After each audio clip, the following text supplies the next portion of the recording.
প্রতিদিন সামাজিক যোগাযোগ মাধ্যমে আমরা অসংখ্য গুজব দেখি। কখনো ভুয়া ছবি, কখনো এআই দিয়ে তৈরি ভিডিও, আবার কখনো কোনো গণমাধ্যমের নামে প্রচারিত ভুয়া ফটোকার্ড।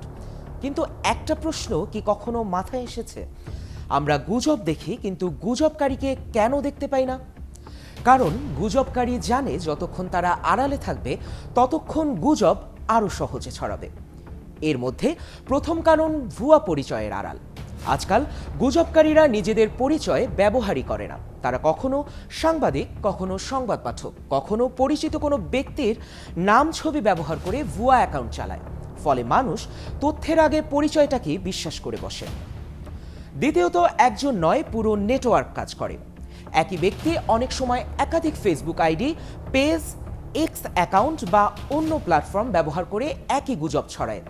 একটি পোস্ট আরেকটি অ্যাকাউন্ট থেকে শেয়ার করে, তারপর অনেকে সেটি ছড়িয়ে দেয়। তখন মূল উৎস খুঁজে বের করাই কঠিন হয়ে যায়।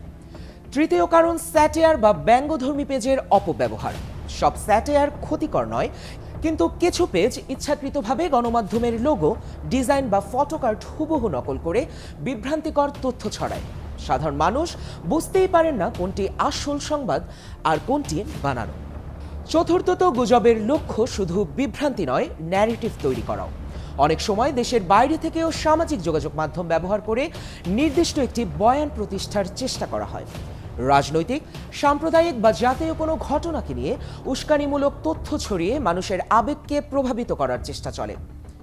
তখন গুজব শুধু একটি মিথ্যা তথ্য থাকে না, এটি জনমত প্রভাবিত করার হাতিয়ার হয়ে ওঠে। সবশেষে বলা যায়, এআই এখন গুজবকারীদের সবচেয়ে শক্তিশালী অস্ত্র। আগে শুধু ছবি সম্পাদনা করা হতো, এখন এআই দিয়ে পুরো ছবি, ভিডিও, এমনকি একজন মানুষের সঙ্গে ভুয়া পারিবারিক ছবিও তৈরি করা সম্ভব। বাস্তব আর কৃত্রিমের পার্থক্য বোঝা দিন দিন কঠিন হয়ে যাচ্ছে।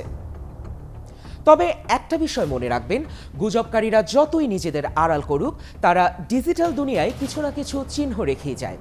পুরনো ইউজার নেম, পেজের ইতিহাস, পোস্টের সময়, অবস্থান কিংবা পারস্পরিক সংযোগ, এসব ডিজিটাল সূত্র বিশ্লেষণ করে একজন ফ্যাক্ট চেকার বা অনুসন্ধানকারী অনেক সময় গুজবের আড়ালে থাকা মূল ব্যক্তির কাছ পর্যন্ত পৌঁছে যেতে পারেন।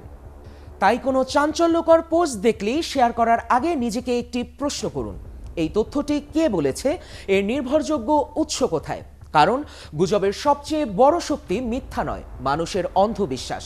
আর সেই বিশ্বাস ভাঙার সবচেয়ে কার্যকর উপায় হলো যাচাই করা। সতর্ক থাকুন, থাকুন ৭১-এর সাথে।